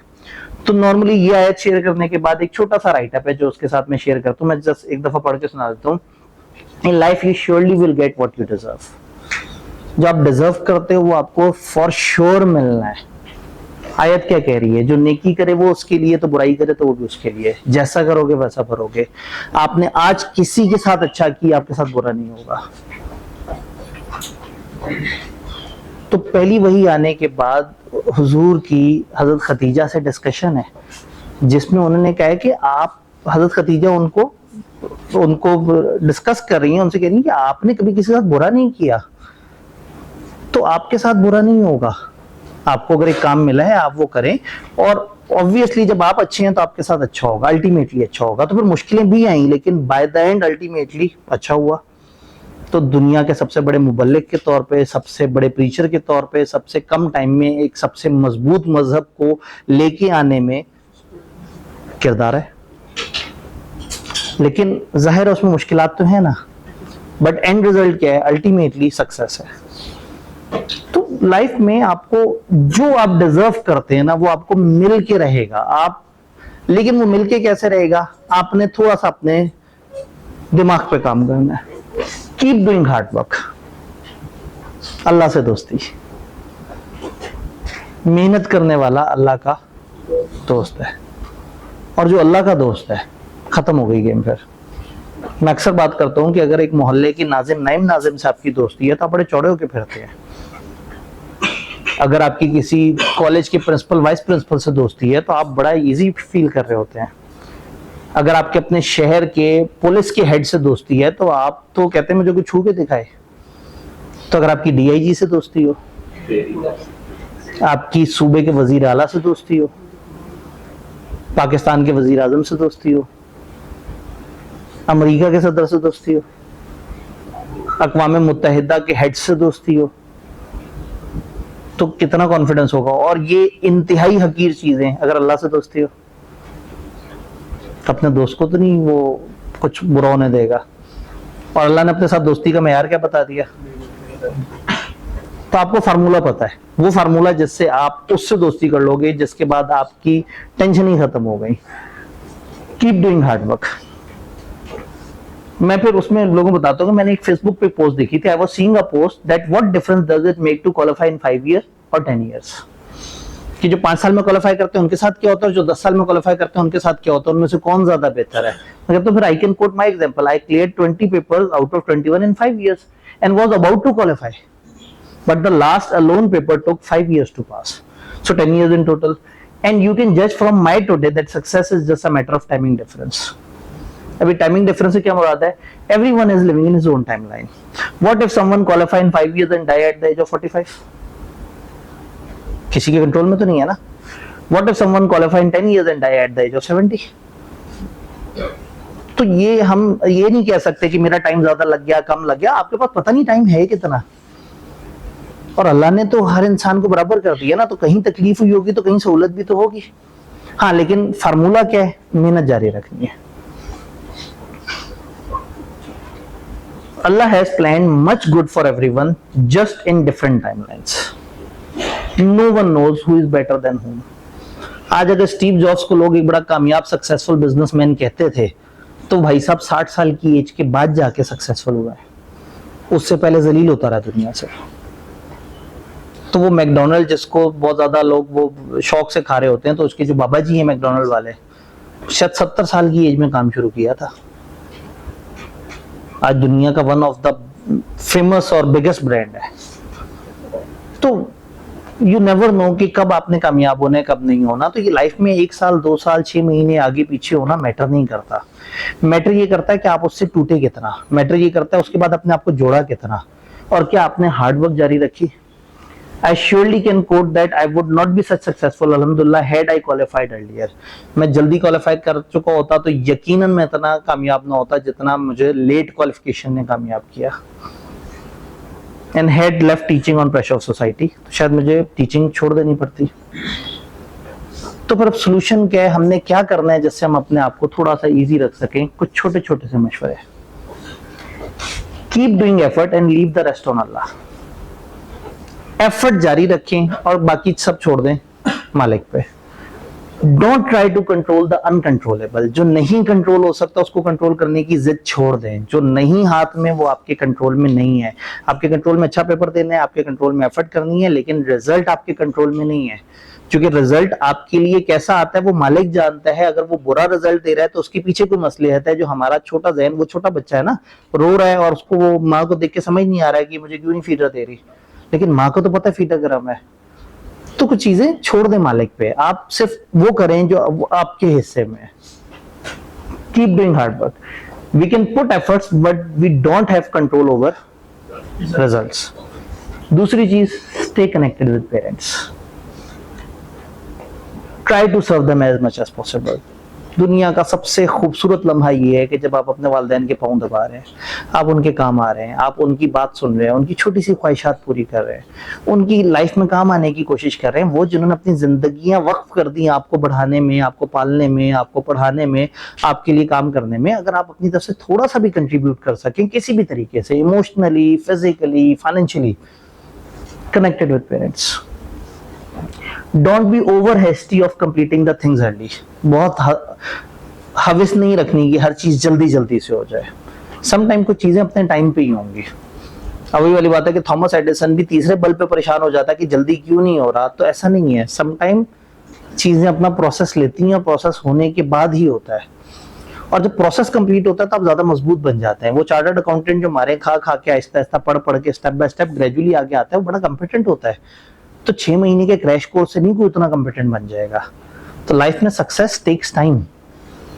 अल्लाह कुरान में एग्जांपल देता है कि हम कुन कहें तो फायकुन और बच्चा पैदा हो जाए, बट हम 9 महीने का एक अरसा गुजारते हैं, उसको माँ के रहम में टाइम देते हैं, उसकी हड्डियां बनाते हैं, उसके आज़ा बनाते हैं, उसको आहिस्ता आहिस्ता ऐसा बनाते हैं कि वो कामिल इंसान बन जाए और फिर वो एक मजबूत इंसान हो. तो जमीन और आसमान की तख्लीक अल्लाह कहता है मेरे लिए कोई मुश्किल नहीं थी. मैं इसको कुन कहता फायकुन हो जाता, लेकिन फिर 6 दिन का एक टाइम स्पेन बताया है कि हमने पहले ऐसे किया फिर ऐसे किया, और हर चीज एक निजाम के तहत चल रही है. शायद अकल वालों को समझ आ जाए, इस तरह का मफहूम है. तो अल्लाह ने हमें कुरान में जगह जगह सिखाया है कि यस, जो मजबूत स्ट्रक्चर्स हैं वो टाइम लेते हैं. लाइफ में चीजें फौरन से नहीं हो जाएंगी, स्टेप बाय स्टेप ग्रेजुअली जो चीज बनेगी वो ज्यादा मजबूत होगी।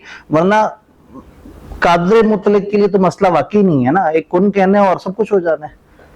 वो हमें निजाम बता रहा है, उसके लिए मुश्किल नहीं है 1 सेकंड में बच्चा पैदा करना। वो हमें निजाम दिखा रहा है कि वो बच्चा मजबूत तब होगा जब वो एक सिस्टमेटिक प्रोसेस से गुजरेगा, आहिस्ता आहिस्ता स्ट्रांग होगा, आहिस्ता आहिस्ता आज़ा बनेंगे, आहिस्ता आहिस्ता खून का सिस्टम बनेगा, फलाना सिस्टम बनेगा। आप तो बायो पढ़ के बैठे हुए, तो निजाम है अल्लाह का, हर चीज में टाइम लगता है। तो आप लोगों को सक्सेसफुल होने के लिए एक प्रोसेस से गुजरना पड़ेगा, ओवर हेस्टी नहीं होना। Do plan the things and always do long term action after a good thought up. हमेशा प्लान करें चीजों को और एक अच्छे सोच के बाद आपने एक्शन लेना है। जो भी लॉन्ग टर्म आपके प्लान होने चाहिए वो हबड़ दबड़ में नहीं होने चाहिए, अच्छे थॉट अप के बाद होने चाहिए। यानी कि ये वो टोटल नुस्खे हैं जो मैं कह सकता हूं कि शायद मेरा निचोड़ है, अगर मैं इतने अरसे से लोगों को मेंटोर कर रहा हूं, तो शायद दीज आर द थिंग्स जिससे आप एक बड़ी अच्छी, बड़ी मजेदार, पीसफुल जिंदगी गुजार सकते हैं अगर आप ये छोटी छोटी सी बातें फॉलो कर लें। Be contented on what you have, because billions of people are not so privileged as you are. तो आधा अफ्रीका, उनके पास पानी का, पीने का साफ पानी नहीं है। पूरा बरे आजम के आधे से ज्यादा लोगों के पास साफ पानी नहीं है। तो इंडिया में कई करोड़ लोग सड़क पे सोते हैं।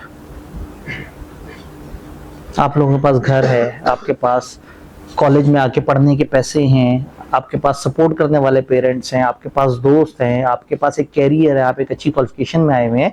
आप करोड़ों लोगों से, अरबों लोगों से बहुत बेहतर है। तो हमेशा अल्लाह का शुक्र अदा करें कि आपके पास जो है वो नहीं है लोगों के पास। आपके आज़ाद सलामत है, आपकी टांग नहीं टूटी हुई, आपकी आंखें ज़ाया नहीं हुई हुई। अल्लाह ने बहुत कुछ दिया आपको, लाइफ की ऐसी नेमतें दी हैं कि लोग करोड़ों रुपए लगाने के लिए तैयार होते हैं, वो नेमत उन तक नहीं पहुंचती। तो जब आपके पास सब कुछ है, अल्लाह का शुक्र हमेशा अदा करें। और अल्लाह का फलसफा यही है कि वो कहता है तुम शुक्र करो मैं ज्यादा अदा करूंगा। Keep in mind everyone is equal. ये बड़ा जरूरी है। किसी को देख के हसद नहीं करना, वो आज कामयाब क्यों है, वो उस पोजीशन में क्यों है। आप भी किसी अच्छी पोजीशन में होंगे, ये मैटर ऑफ टाइमिंग डिफरेंस है। वो पता नहीं वो जो कामयाब है, पता नहीं उसके साथ आगे क्या होगा, या वो उस जगह कामयाब है तो किसी और फील्ड में शायद वो बहुत बुरी तरह से नाकाम हो।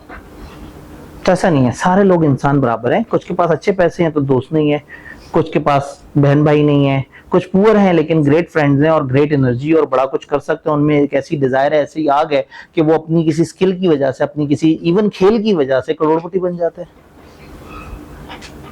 तो गरीब अमीर, अच्छा बुरा, गोरा काला, सब बराबर हो जाते हैं। अल्लाह ने सारे इंसान बराबर रखे हुए हैं, सिवाय तकवे के और कोई फजीलत नहीं है। डोंट कंपेयर, बड़ा जरूरी है। Be yourself. If possible, find the inner satisfaction and search for the things that give you pleasure. वो चीजें ढूंढने जिनसे आपको मजा आता है, वो हॉबीज, अपनी हॉबीज मत छोड़ें। क्रिकेट खेलने का शौक है, जरूर खेला करें क्रिकेट। अपने अंदर के इंसान को जिंदा रखें। जब आप अंदर से फ्रेश होंगे तो फिर पढ़ाई भी मजा देगी। जब आप बोर बन के बैठे हुए हैं तो लॉ 4 घंटे तक पढ़ते रहेंगे, नहीं समझ आएगा।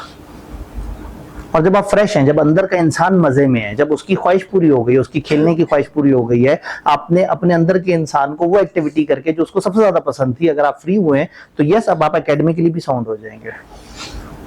तो पेपर पास करने के लिए, अच्छा स्टूडेंट बनने के लिए ये फार्मूला कहीं नहीं है कि 15 घंटे पढ़ना है।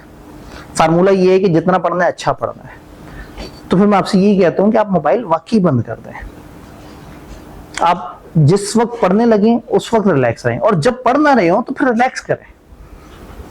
आपने दोनों को डिवाइड कर देना है। मोबाइल को ऑफ करके चार्जिंग पे लगाया हुआ और आप उस वक्त पढ़ रहे हैं और आप चीजों की परवाह नहीं कर रहे। तो कोशिश ये करें कि आप अपने आप को इजी रखें। बहुत ज्यादा पढ़ने से सीए नहीं होता, अच्छा पढ़ने से सीए होता है। क्वांटिटी नहीं चाहिए, क्वालिटी चाहिए। लोग 12-12 दिन का क्रैश कोर्स पढ़ के भी पास हो जाते हैं और लोग 6-6 महीने पढ़ के भी फेल हो जाते हैं। वो 12 दिन में उस इरादे से पढ़ रहे होते हैं कि नहीं यार, अब मेरे पास और ऑप्शन नहीं है, मैंने डू और डाई करना है, मैंने 12 दिन यही सब्जेक्ट पढ़ना है। वो इस लेवल पे पढ़ते हैं कि वो पेपर पास कर लेते हैं। और कुछ लोग 5 महीने तक घिसट घिसट के हर दिन जिंदगी गुजार रहे होते हैं। कॉलेज आए, कॉलेज से घर गए, बैग फेंका, मुसीबत में, यार क्या जिंदगी है, मेरे यार दोस्तों घूम रहे हैं, फिर रहे हैं, खेल रहे हैं, मैं पता नहीं कौन सी मुसीबत में हूँ। ये मुसीबतें आपको डिफाइन कर रही हैं। ये मुसीबतें आगे जाके आपको एक अच्छा सक्सेसफुल कैरियर दे रही हैं। never leave your hobbies. You never know, one day it can become commercial cash generating activities. Then all people who were negating you finally realize that you were right. I personally have witnessed that many times in life. बहुत सारे लोगों को कुछ चीजों का शौक होता था, लोग कहते थे ये क्या है फजूल बात, ये क्या कर रहे हो बिला वजह जो है ना। लेकिन भाई दुनिया बदल रही है, आप स्किल्स की भी वर्थ है। तो फर्स्ट करें आपको वीडियो गेम खेलना पसंद है और इतना पसंद है कि आप दिन के 4-5 घंटे वीडियो गेम खेलते हैं और बहुत सुकून मिलता है, और पढ़ाई अगर हर्ट नहीं हो रही, खेलते रहे। खेलते खेलते खेलते जब आप वीडियो गेम इतनी खेलेंगे तो उसमें आगे से आगे पहुंच जाएंगे, तो फिर क्या होगा कि आप गूगल पे मुख्तलिफ और जगह पे अपने रिव्यूज डालना शुरू कर देंगे। तो एक गेम आएगी तो उसकी स्टेज पार कैसे करनी है उसके आप सारे पाथ बताना शुरू कर देंगे। तो फिर मुख्तलिफ तरह के वो फोरम्स बने हुए होंगे जहां आप जाके एडवाइसेस देना शुरू कर देंगे। तो मुख्तलिफ कंपनियों को जो गेम बनाने वाली हैं उनको कुछ इंडिविजुअल्स नजर आ रहे होते हैं कि यार ये बाकियों से ज्यादा तेज है, वो फिर आपसे राब्ता करेंगे, कहेंगे हमारी एक नई गेम है, उस नई गेम का पायलट प्रोजेक्ट है, हमने अभी उसमें गलतियां देखनी है, हम सबसे पहले दुनिया में सिर्फ 200 यूजर्स को भेज रहे हैं, आप उसमें से एक हो, आपको हम $1 लाख दे देंगे, आपने उसमें बताना है कि कहाँ कहाँ बग्स आ रहे हैं। तो आप एकदम से सोचेंगे कहां से आ गया, मतलब खेलने के कौन पैसे देता है भाई, दुनिया देती है, लेकिन उसको जिसको फिर खेल भी बड़ा अच्छे वाला आता हो। तो फिर नेजाबाजी करके लोग पैसे कमा लेते हैं, क्रिकेट खेल के पैसा कमा लेते हैं, स्विमिंग करके पैसा कमा लेते हैं। तो कोई स्किल बेकार नहीं है। तो अगर आपको कोई चीज पसंद है अपने शौक से उसे करते रहें और वो कभी भी अच्छे तरीके से कमा के दे सकती है। इवन मैं टीचिंग को, मुझे ये पता था कि मुझे जुनून है टीचिंग का, मुझे जॉब नहीं करनी, और मुझे होता था कि हाँ भी मेरे घर का खर्चा चलाने के लिए इतने पैसे चाहिए, अगर टीचिंग से उतने आ गए तो मेरे लिए बहुत है। ये सोचा ही नहीं कि टीचिंग में पैसे नहीं है। हमारे जमाने में जब मैं टीचिंग को ज्वाइन करा था तो टीचिंग एक बड़ा फजूल सा प्रोफेशन होता था। जो बेचारों को कोई नौकरी नहीं मिलती थी वो टीचिंग शुरू कर लेते थे, चलो ठीक है यार थोड़ी सी रोजी रोटी चल जाएगी। मैं फर्गूसन से निकला हुआ था, एक पेपर रहता था, बड़ा ब्रांडेड कैरियर था, तो मेरे पास बहुत सारी अपॉर्चुनिटीज थी, लेकिन मेरा शौक था, मुझे टीचिंग पसंद थी, वो दिल से होती थी, मजा आता था मुझे, मैं थकता नहीं था। 8 घंटे 10 घंटे 12-15 घंटे मैं टीचिंग कर रहा हूँ तो ओके, मैं करता रहा, मैं अपनी पसंद का काम करता रहा। पता नहीं कब वो ऑटोमेटिकली इंडस्ट्री बन गई, पता नहीं कब उससे मैंने पैसे कमाने शुरू कर दिए, पता नहीं कब करोड़पति हो गया। मैं कर अपनी पसंद का काम रहा था। तो आज भी इस क्लास में आप लोग बैठे बैठे टेक लगाए थक जाते हैं, मैं सामने खड़ा हुआ होता हूँ, मैं चल रहा होता हूँ, मैं दिन में 10-10 घंटे 11-11 घंटे चल फिर के क्लास पढ़ाऊंगा, मैं नहीं थकूंगा, क्योंकि मैं अपनी पसंद का काम कर रहा हूँ। आपको अगर फुटबॉल पसंद है ना और कोई फुटबॉल खेलने के पैसे देते आपको तो आप पागल हो जाएंगे। तो मुझे पढ़ाना पसंद है, तो कॉलेजेस को पता लग गया था कि इसको पढ़ाना पसंद है, तो वो कम पैसों से पढ़वाते रहते थे। तो मैं सोचा कि अगर ऐसे ही है तो फिर अपना कॉलेज कर लेते, ठीक है, कम से कम वो जो पैसे आए वो निजाम पे तो लगे, हम लोगों को एक रीजनेबल पैसों में अच्छी क्वालिफिकेशन तो दे सके। तो वो चीज जो उस वक्त फॉर श्योर एक ऐसी चीज थी जिसमें कुछ कमाने वाला मामला नहीं था, अल्हम्दुलिल्लाह अल्लाह ने उसमें से कमाई निकाल के दी। तो इसलिए जो है ना ये समझना बड़ा जरूरी है कि आपने अपने अंदर के इंसान को जिंदा रखना है। आपको किताबें पढ़ने का शौक है, जरूर पढ़ा करें, गेम खेलने का शौक है, जरूर खेलें, फिजिकल गेम खेलने का शौक है, जरूर खेलें, दोस्तों से फोन पे बात करने का शौक है, करें। मैंने आपको एक सबसे अच्छा सोल्यूशन बताया है, घर जाते साथ ही आपने नहा धो के खाना खा के सबसे पहले अपने 3-4 घंटे में उस दिन का काम खत्म कर लिया। जब खत्म कर लिया अब जहन पे कोई बोझ नहीं है, अब भले मोबाइल यूज करें, भले फिजिकल गेम्स करें, भले घूमने फिरने जाएं, यशी करें, मस्ती करें, कोई आपको नहीं रोक रहा, कोई टेंशन नहीं दे रहा। तो अंदर के इंसान को जिंदा रखें, ये आपको एकेडमिकली भी साउंड करेगा। जो लोग खुश रहते हैं वो कारोबार भी अच्छा करते हैं, जो खुश रहते हैं उनके पेपर भी जल्दी पास होते हैं, और जो सड़े रहते हैं, उलझते रहते हैं, वो हर जगह नाकामी सामना कर रहे होते हैं। खुश लोगों को भी नाकामी मिल सकती है, लेकिन उन्हें समझ जाना चाहिए कि अल्लाह की तरफ से एक इम्तिहान है, और ये जरूर समझना होगा कि उन्होंने कहाँ गलती की, वो उसको इम्प्रूव करने की कोशिश करें। तो टेक्निकली यू विल रियलाइज कि यू वर राइट, और मैंने कई दफा ये सारी इस तरह से देखी हैं। तो फिर फाइनल चीज, life is so beautiful, always gives you opportunity to stand up again. इतनी खूबसूरत चीज है, आप जब गिरोगे लाइफ में, जब कभी मुश्किल में आओगे तो लाइफ रुकेगी नहीं, आपको हमेशा मौका देगी, आप उठ सकेंगे। एक बैट्समैन 10 मैचेस में बहुत गंदा खेल रहा हो और उसके बाद टीम से बिल्कुल निकाले जाने वाला हो, अचानक से आगे 5 सेंचुरियां लगातार कर देता है और 3-4 साल तक पकड़ा ही नहीं जाता और दुनिया का नंबर 1 बैट्समैन बन के बैठा हुआ होता है, वही जो 10 मैचेस से बुरी तरह से फेल हो रहा था। लाइफ आपको अपॉर्चुनिटी देती है, मायूस नहीं होना, अपने तौर पे लगे रहना है। हार्मिंग योरसेल्फ और getting over stressed is never a solution, क्योंकि ना तो वो पर्सन जो इस तरह के एक्सट्रीम एक्ट कर रहा है और ना ही उसके फैमिली या उसके लव वन उनको कोई बेनिफिट होता है। तो कभी अपने आप को तकलीफ नहीं देनी, मुश्किल में है तो उस मुश्किल से निकलने की कोशिश करनी है, ना कि अपने आप को और मुश्किल में फंसा लेना है। लोग टेंशन में आते हैं, स्ट्रेस में आते हैं, काम नहीं हो पा रहा होता, सिगरेटें पीना शुरू कर देते हैं, नशे करना शुरू कर देते हैं, अपने आप को नुकसान पहुंचाना शुरू कर देते हैं। ये सोल्यूशन नहीं है। सोल्यूशन क्या है? The best revenge from society is to perform well, perform best, और कोई हल ही नहीं है। आप सिर्फ परफॉर्म करें। मैं अपनी जिंदगी में इतने लोगों को अपने बारे में इतनी बातें करते सुना था, अल्हम्दुलिल्लाह परफॉर्म करते करते करते करते करम है मालिक का। हमारे एक सुपरवाइजर होते थे, उनके सीए फाइनल का एक आध पेपर रहता होता था, उनके अंडर में गया, मैं ऑडिट कर रहा था। तो एक दफा उन्होंने तंग आके कहा, मेरे से कुछ छोटी सी गलती हो गई, ट्रेनिंग था, क्या तुम अजीब आदमी हो, जलील आदमी हो, तुम्हें ऑडिट नहीं करना आता, जाहिल आदमी। अब सुने जा रहा मैं, वो में गलती मेरे से भी हुई थी कोई छोटी मोटी सी। तो तुम कभी ऑडिटर नहीं बन सकते, तुम्हें ऑडिट की समझ ही नहीं है, तुम जानते ही नहीं ऑडिट को। और मुझे शराब पे शराब देता गया। 5 साल बाद फाइनल की एडवांस ऑडिट के पेपर में मैं पढ़ा रहा था, तो एक स्टूडेंट आके खामोशी से सामने बैठ गया। उसका वही ऑडिट का पेपर रहता था और मैं उसे पढ़ा रहा था ऑडिट। तो गेम इतनी बदल जाती है। रिवेंज एक ही है, परफॉर्म करना है। आप कंपिटेंट बन जाए लाइफ में, आप एफर्ट करें, आप आगे से आगे बढ़ें, ज्यादा से ज्यादा काम करें। दुनिया ने पहले आपको ताने देने थे, आहिस्ता आहिस्ता उन्हें समझ आ जाएगी कि यार ये तो वाकई सक्सेसफुल हो गया है। फिर ताल्लुक जोड़ेंगे, फिर उधार मांगेंगे, फिर वो सारे लोग, यस अनफॉर्चुनेट रियलिटी है, पैसा बड़ी गंदी हकीकत है। तो वो सारे लोग जो हमेशा आपसे उलझते थे, परेशान करते थे आपको, आपकी सक्सेस के बाद एक तो परेशान करना छोड़ देंगे, दूसरा वो फिर आपसे दोस्ती करने की कोशिश करेंगे। तो मैं सीए के दौरान मैं सबसे डिस्कनेक्ट हो गया था, लेकिन अल्हम्दुलिल्लाह आज मैं इंतहाई फजूल आदमी हूँ। मैं किसी का फोन नहीं उठा पाता, बट किसी को इससे कोई गिला नहीं है। जब मैं फोन उठाता था तो मुझे सुनाते थे। आज मेरे पास इतना टाइम नहीं है कि मैं फोन उठा सकूं, तो वो मेरे घर राब्ता करके कहते हैं यार वो आतिफ जब आए उससे बात करा देना, जरूरी बात करनी है। उन्होंने अपने आप को एडजस्ट कर लिया मेरे हिसाब से। क्यों? आज मेरे पास कुछ अच्छाई मौजूद है, कुछ अल्लाह की तरफ से वो कुछ नेमतें मौजूद हैं, तो लोगों को लगा कि इस बंदे से तो दोस्ती कर लेते, कोई बात नहीं, ये तो नहीं सुनता फोन, हाँ मसरूफ है ना, काम कर रहा है, कोई बात नहीं, हम अपने आप को एडजस्ट कर लेते हैं। तो वो सारे जो बड़ा बुरा भला सुनाते थे, आज सबके सब मुंह में। और मैं अब अपनी फैमिली का सबसे फेवरेट इंसान हूँ, पता नहीं क्यों, हालांकि मैं इंतहाई फजूल आदमी हूँ। मैं, मेरे फैमिली का व्हाट्सएप भी आ जाए मैसेज, तो उस पर यही लिखा होता है कि भाई साहब व्हाट्सएप नहीं देखते, इनको ईमेल करें। तो 13,000 से ऊपर व्हाट्सएप की अनरीड चैट्स हैं।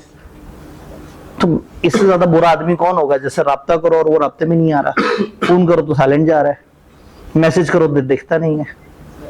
लेकिन जब मैं अपनी फील्ड में, अपने काम में अच्छा हूं, तो उन लोगों को मेरी बुराइयां कबूल है, वो खुद ही से कोशिश करके मुझसे कनेक्ट करके और मेरे से अपना काम निकलवा लेंगे, क्योंकि मैं अपना काम अच्छा कर रहा हूं। Best revenge from society is to perform well, perform best, show them you are best, and if you are successful, anyone who was teasing you will bow to you. एक दफा एक बंदे ने कहा था कि बो का वर्ड आपने अच्छा इस्तेमाल नहीं किया, झुकते तो अल्लाह के सामने, ये एक इडियोमेटिक टोन में इस्तेमाल किया है कि वो आपका एहतराम करेंगे, वो आपकी रिस्पेक्ट करेंगे। वो जो आज तकलीफ दे रहे हैं ना, जब आप सक्सेसफुल होगे तो फिर वो आपके पीछे पीछे भाग रहे होंगे। Never ever leave hope and just pick one characteristic that Allah has said He love those who do hard work. उसके बाद दुआ है, may Allah bless you with success in every avenue of both lives. Don't forget to say Alhamdulillah all on your success. जो कुछ achieve किया है, जो कुछ आपके पास है, बहुत है। अल्लाह ने नहीं दिया लोगों को इतना जितना आपके पास है, उनको कुछ और दिया है जो अभी आपको नजर नहीं आ रहा। आपको कुछ मिसिंग है, वो आपको भी नजर नहीं आ रहा। इंसान सारे बराबर हैं, आपने बस अच्छे काम करते रहना है, सोसाइटी का ख्याल रखना है, अल्लाह से दुआ करती रहनी है रहमत की कि आपके साथ लाइफ में अच्छा होता रहे। और कभी अगर अच्छा नहीं हुआ, जो आपकी नजर में अच्छा नहीं है, तो समझ जाना है कि इसके पीछे कोई ना कोई जेन्युइन रीजन, कोई स्टोरी हो सकती है जो हमारा फ्रेमवर्क दिमाग का बच्चे की तरह छोटा है, समझ नहीं आ रहा। तो वो माँ अगर हमें नहीं फीडर दे रही इस टाइम पे, तो इसका मतलब है कि इस वक्त वो हमारे लिए सही नहीं है, हमारे लिए थोड़ा सा आगे जाके इस चीज में बेहतरी होगी। तो हज़रत अली का कौल है कि जब मेरी दुआ कबूल होती है तो मैं खुश हो जाता हूँ, लेकिन जब कबूल नहीं होती तो मैं और ज्यादा खुश हो जाता हूँ कि अल्लाह ने इससे भी ज्यादा अच्छा रखा हुआ। दुआ कबूल हुई तो वो मिल गया जो मैंने चाहा, और जब कबूल नहीं हुई तो वो मिलेगा जो अल्लाह ने चाहा। तो ये अकीदा बड़ा जरूरी है, और अकीदा नहीं है तो कुछ भी नहीं है, फिर तो आप सिर्फ सड़ी हुई जिंदगी गुजार रहे हैं। लाइफ में अगर पैशन नहीं है, एफर्ट नहीं है, डायरेक्शन नहीं है, तो बस फिर आप बस सोते रहें, बिस्तर पे पड़े लेटे रहें, लेटे लेटे रील्स देखते रहें। पर्पस, डेडिकेशन, हार्डवर्क और अल्लाह पे भरोसा, ये बड़ा खूबसूरत सा फार्मूला है, लाइफ बहुत प्यारी गुजर सकती है। वो भाई कुछ कहना चाहते हैं। अब उन्होंने कहा कि फिर कल की क्लास के बारे में शायर क्या कहता है। आप थोड़ा सा देर से आए हैं शायद।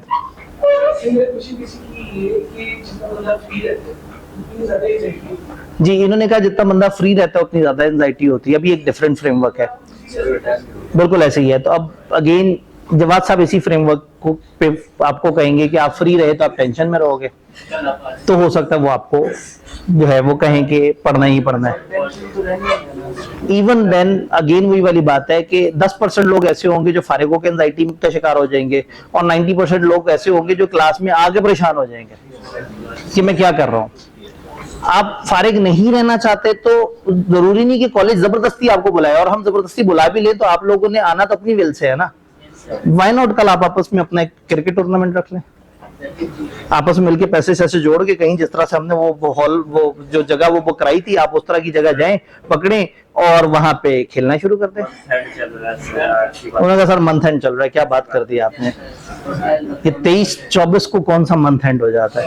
अच्छा हमारा हो जाता है, ठीक है। साथ भी कभी बहुत ही, मैं भी कभी इस फेज से गुजरा हूं, हो जाता है। बाकी 20 के बाद बड़ा मुश्किल होता है, बड़ा बड़ा सहम के खर्चा कर रहा होता है। ठीक है, तो जिन लोगों का रिजल्ट है बेस्ट ऑफ लक, जिनका रिजल्ट नहीं भी है वो भी, और जिनका रिजल्ट है वो भी दुआ कर सकते हैं अल्लाह से कि मेरे ख्याल में फिर इज्तिमाई दुआ कर लेते हैं, उनको कामयाबी अता कर, रिजल्ट ऐसा है जो उनके लिए सबसे बेहतर हो, और उनको रिजल्ट के बाद उस रिजल्ट को हजम करने की और रिजल्ट के मुताबिक आगे चलने की तौफीक दे। रिजल्ट उनकी नजर में अच्छा हो तो उनको मगरूर ना कर दे, और अगर उनकी नजर में हल्का है तो उनको कमजोर ना कर दे।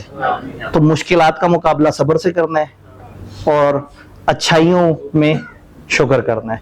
तो अल्लाह करे तमाम लोग जो कि पेपर दे चुके हैं, जिनका रिजल्ट करीब है, उनकी लाइफ में ये रिजल्ट का लम्हा कुछ अच्छी खुशियां लेके आए, कुछ बेहतरी लेके आए, और खुदा ना खास्ता अगर कभी ऊंच नीच हो जाए तो उनको इतना हौसला, ज़र्फ और इस्तकामत दे कि उनको जो है वो समझ आ जाए कि उनको ये इस वक्त रिजल्ट उनके लिए कैसे बेहतर है। तो अल्लाह दुनिया और आखिरत, सिर्फ ये दुनिया बड़ी छोटी सी गेम है, दुनिया और आखिरत के हर इम्तिहान में आप लोगों को अच्छे से कामयाबियां दे। अपना ख्याल रखिएगा। फी अमान अल्लाह।